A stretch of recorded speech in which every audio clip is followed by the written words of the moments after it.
Hey, what's going on, guys? So in today's video, I'm just going to be sharing a recent knife trade I did, as well as give you first impressions on these knives. I have a Spyderco here. This is a Spyderco I've had before, but I had for a very short period of time. It was only like a week or so. I didn't actually even get to use it. I traded it back out. So I'm glad to get this one back in the collection so I can actually use it and perhaps do a video on it in the future.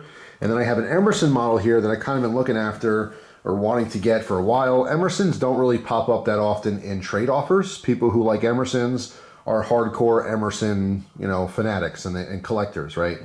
So, not to say you can't just have one Emerson, but the people who I know who collect them, like, focus heavily on them, if that makes sense, whereas a lot of people just randomly have a Spyderco. You don't necessarily have to be a Spyderco collector. It's just a little bit, it's a smaller company, a little bit more of a niche type thing. I do love Emerson Knives. Some people love them, some people don't like them. It's what it is, but that goes for any company, right?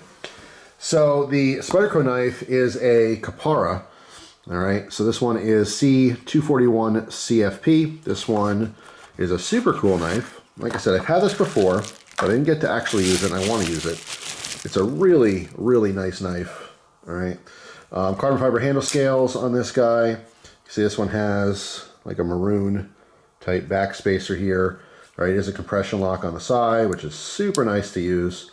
It's just a cool knife. It's definitely a lot of knife for its size. And what I mean by that, is that it's kind of slender. It reminds me a little bit of a Centofonte model, and there was a few different versions of those, but not in its design at all, but just the fact that it's kind of long and slender, but it does have plenty of blade there to use. So it's actually extremely capable.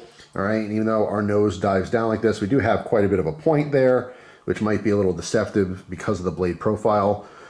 This one is in CPM S30V.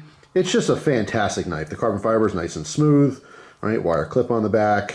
Like, again, the compression lock is really, really nice. It's just a fantastic blade. You know what I'm saying? You could choke up on it a little bit as well. But yeah, I mean, I'm a huge fan of it. And now I can actually carry it and use it, so that's pretty cool. So you might see a future video on that, like a full review. And as far as the Emerson goes, this one is a model A-100. This one's the green micarta. I've wanted this ever since I first saw it years ago, and the reason being is that a lot of Emersons have like an Emerson feel. They're all very similar in their design with the recurved blades, and they're cool. Don't get me wrong, I love them. This one was just different. I was always interested in the A-100 because it was a little bit different. It wasn't just your run-of-the-mill, Emerson. So this guy, first impressions, definitely, chunkier and bigger than I would think. It's a really plain design. I know as far as Emersons go, it's probably one of the most boring ones, and that's why I like it so much. It is bigger than I thought. Like, it's actually chunkier than I thought it would be. All right, we have the thumb disc on here. You can flick these guys open if you want. There is no blade play at all. All right, let me zoom in on the blade here. Get a better look at that. Made in USA, A100. Emerson Knives, 2574 underneath that thumb stud there. You can see the flats have a stonewash finish, and then the grinds are just a satin finish. All right, just really, really nicely done. All right, here's the back of our blade. Let that camera focus a little bit here. All right, so again, the thumb disc, a little bit different. Obviously, not for Emerson, then most of them have the thumb disc, but if you notice the grinds as well, this is a chisel ground blade, which, some people love, some people don't like. It's just, take it or leave it. That green micarta. Simple hardware. We literally have Phillips head screws, right? That's an Emerson thing. Flathead for our pivot. Liner lock. Nice pocket clip on here. It just works. There's a little bit of lock stick, which can be quite common for Emersons. But just nice. I dig it. It's chunkier and bigger than I would imagined. I would have thought this guy was a little bit, I don't know, just like thinner in profile, kind of like this Spyderco here.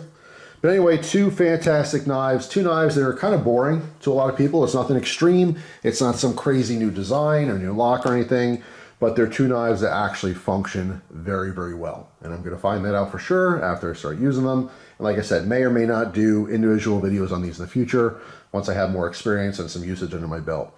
Anyway, that's it for this one, guys. Big thumbs up to Peter. He's the person who I traded with. I appreciate it a great deal.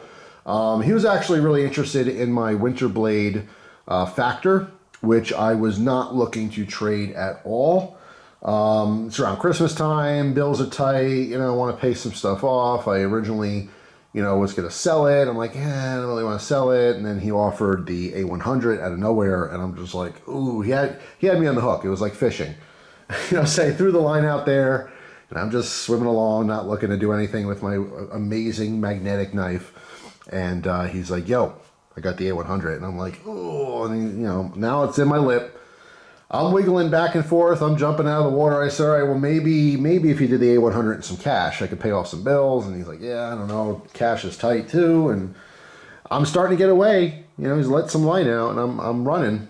But ultimately dragged me back in when he offered the Kapara. I said, all right, fine.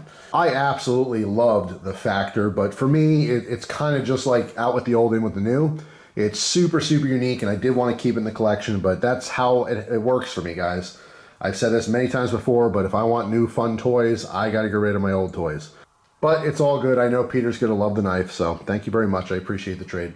Anyway, that's it. Hope you guys have a wonderful day, and I'll see you tomorrow with a brand new video. Take care.